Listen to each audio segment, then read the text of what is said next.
ng bayan, maasahan anumang panahon. Magandang araw po sa ating lahat. Narito ang latest update ukol kay Bagyong Enteng ngayong araw ng Linggo, September 1, 2024. Sa kasalukuyan nga ay patuloy nating minomonitor ang Bagyong Enteng. Ito yung dating low pressure area na binabantayan natin mula pa kahapon at nag-develop na ito bilang tropical depression kaninang alas 8 ng umaga. Sa ngayon, huli itong namataan ng Pag-asa sa layong 120 kilometers north-northeast ng Borongan City, Eastern Samar or 150 kilometers silangan ng Katarman, Northern Samar.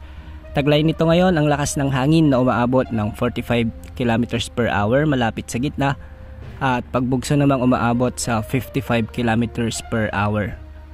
Kumikilos ito ng hilagang kanluran sa bilis na 30 kilometers per hour. Sa ngayon, nakataas na ang signal number 1 sa may eastern portion ng Camarines Sur, Catanduanes, Albay, Sorsogon, Burias Island at Ticao Island sa Luzon. Samantalang sa Visayas, nakataas din ang signal number 1 sa may northern Samar, eastern Samar, Biliran at ang northeastern portion ng Leyte.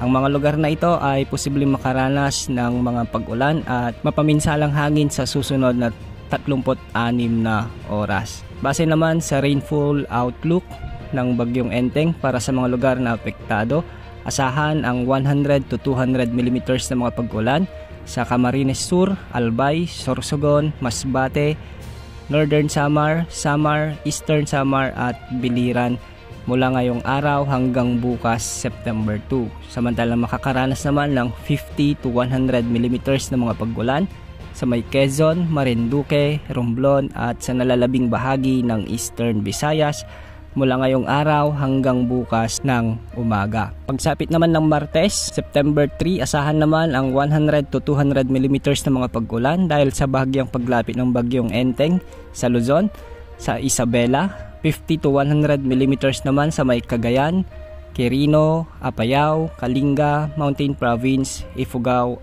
Abra, Ilocos Norte at Ilocos Sur. At pagsapit naman ng hapon ng Martes hanggang Miyerkules, asahan din ang malalakas na pag-ulan na posibleng umabot sa 100 to 200 mm ang Babuyan Islands. Samantalang 50 to 100 mm naman ang inaasang pag-ulan pagsapit ng Miyerkules sa may Batanes, sa may mainland Cagayan, Apayao, Kalinga, Mountain Province, Abra, Ilocos Norte at Ilocos Sur. Ang mga pag-ulan ito ay dulot ng pinagsamang epekto ng Bagyong Enteng at ng hinihila nitong habagat sa mga susunod na araw. Ayon sa Pag-asa, posible pang lumakas ang Bagyong Enteng at posibleng itaas din ang pinakamataas na tropical cyclone wind signal na posibleng itaas ay signal number 2 o signal number 3. Palalakasin din nito ang southwest monsoon na siyang magdadala ng malalakas na pag-ulan sa may western Visayas, central Visayas, eastern Visayas at ang nalalabing bahagi ng Luzon sa mga susunod na araw. Para sa track at intensity outlook naman ni Bagyong Enteng, inaasahan nakikilos ito ng hilagang kanluran o kaya north-northwestward mula ngayong araw at kikilos naman ito ng pahilaga bukas. Bahagya itong lalapit sa kalupaan ng Bicol Region at lalapit din ng bahagya sa silangang bahagi ng Central Luzon at Northern Luzon.